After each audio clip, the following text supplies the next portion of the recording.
Alright, here's the problem. Came in. Luckily, I left the door open. It is kind of cold out there. It's still snow, but it's not that cold. Luckily, I left the door open because I was able to get in the car. I got the keys with me. So I go to start and press the foot on the brake there. I'm going to press start. Nothing. Everything's blank. Read a couple things online. It could be the small battery. It could be the big battery. I think it's the big battery. This is a 2020 BMW X7 X40i, and it's about 6 years old, so I don't know how long the battery is. So we'll plug in the OBD reader by AutoTel.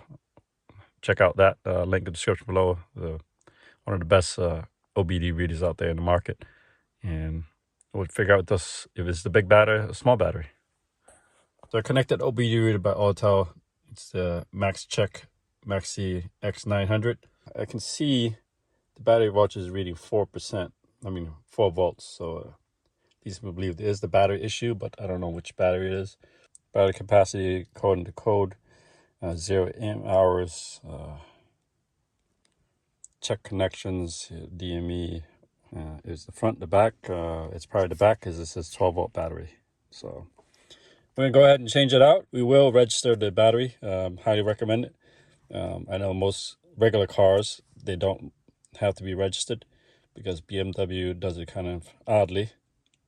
When you put a new battery in, it tells the onboard diagnostic how much amperage that each component needs and recognizes that it's a new battery. That way it can give power where it needs to, reduce power, all the above. All right, let's get started. All right, I couldn't find how to open up the trunk, so I looked at a couple videos. They said the only way you have to use a battery tenderizer or some kind of battery jumper cable. I got my lawnmower battery hooked up there.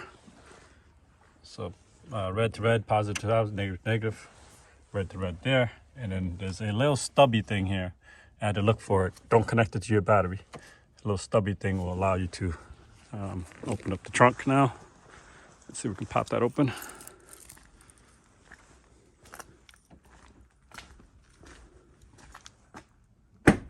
All right, the truck can open now.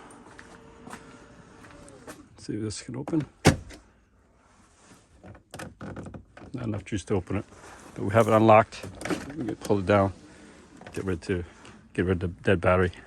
Since we have the lawnmower battery on there, we're going to stop the car, so I'm able to move this car out of the way, get the Tesla out, so we can get the new battery. Pro tip, you want to lower the car to the lowest level because right here the battery is really heavy.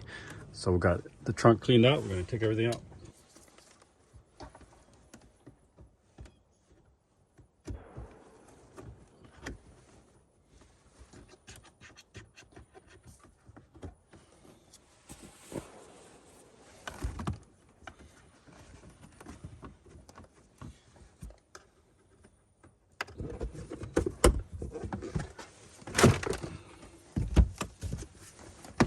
Stuff out of my way. You bust this channel long enough, I hate stuff out of my way. So I like to remove stuff as much as possible. Right there. Just access to that.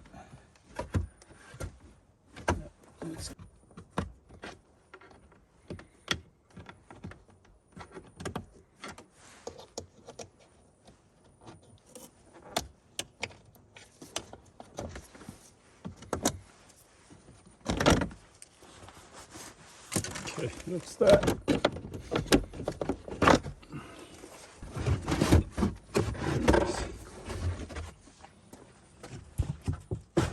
So pro tip, once the battery is disconnected, we're gonna have to keep the trunk open.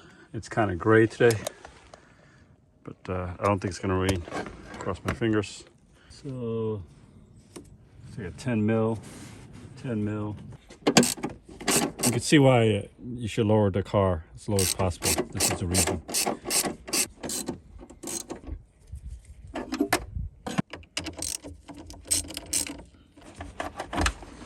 Right, that's out. We're going to protect it with a rag where it has no chance of touching anything.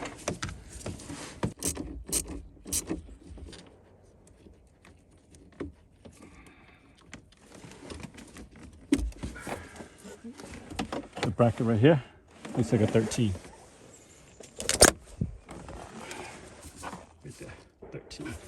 Make it slide down.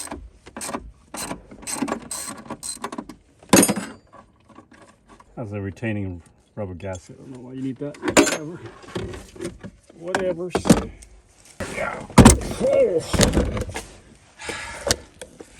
If I had to guess, good 40 pounds right here for this battery. 92 amp hours. My BMW place is closed today. Today's Sunday. So my wife needs this car back for work. So I'm gonna have to just grab what I can as far as an aftermarket one. And it has to be this amp hours. So we're gonna register the thing properly. We'll call them back and get some prices. So this is what it looks like in here. Here's the drain plug. Here's the negative. That's where the 13 went. There. There. And the bracket goes there. All right, let's go grab the new one and then we'll register the new battery. All right, here's the aftermarket one. So it's by Duralast. The OE one is 850 cold cranking. And for the way here, people say should be H8.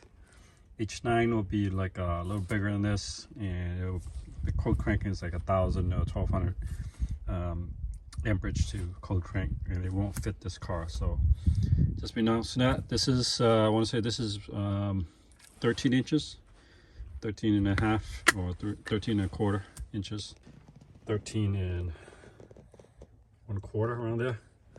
And it was about the same on the OE one. And this one is about 5.5 wide, and about 7 inches high. I mean, and make sure the posts match up. So I'm in the diagnostic service mode, hot functions. So basically you need hot functions. Go to here. We'll go to the battery management system, BMS, hot functions there. I'm gonna hit that. Battery registration.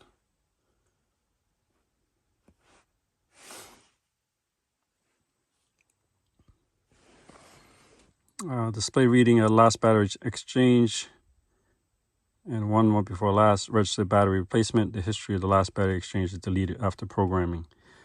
So once you register the new battery, it'll be deleted. So let's we're gonna go register replacement battery, F2. I'm gonna highlight it and hit F, or you can hit F2 down here. Establish connection. Engine is off, so nothing is on. Actually, this came on when I connected the OBD reader. So let's redo this. Engine is off.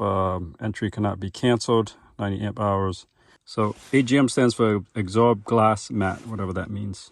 So I went to F1. I tried going through F2, F3, and it doesn't give me this part. So from here, I saw on YouTube that you could do that. Go to the original. Is this newly installed battery an original component? Just say no, because it's an aftermarket, but it meets specifications. So say no. Battery replacement is entered. Please wait. Successfully registered. Following was sent. This is how a kilometers wattage in order to conversion is be currently applied in the engine control module. Let the vehicle go to sleep. Otherwise, the last battery exchange or last battery exchange may reset to the date and time the vehicle will be set. Continue the service function. Yes. And service function. So I'm going to say that's complete. Let's start up the car. All right, I call that a success. So if you know what to do, if you haven't already subscribed to this channel, I help you cost savings and doing stuff yourself in the driveway, in the cold, after the blizzard. So we're able to do this, save yourself. This would have cost easily $1,000 to $1,200 US dollars to get this replaced and register the battery. So we do this ourselves. The battery cost me about $259 US dollars to $279 with taxes, and then you bring in the old battery in the US. We charge them a core. So basically the old battery goes back to them. They refurbish it, resell it. All right, appreciate you guys watching these videos. I have you subscribed to this channel. I have more content coming out with these internal combustion cars and electric cars. So we'll do more stuff with the Tesla there. If you want me to do stuff with the Tesla soon, drop me a comment.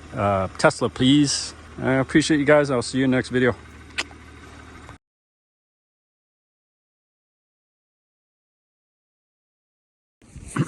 So I have this fancy voltage tester from Amazon. This will tell me how much voltage is in the battery. So I put it on V. I don't know. You electrician people tell me what that means, that symbol means. It's reading 3 volts, almost 4 volts. And this is my lawnmower battery. I'll show this will read 4 volts, 12 volts, because it's a 12 volt battery. So positive, negative, negative here, positive there. It is reading 12 volts. So this is correct as far as diagnosing your battery voltage.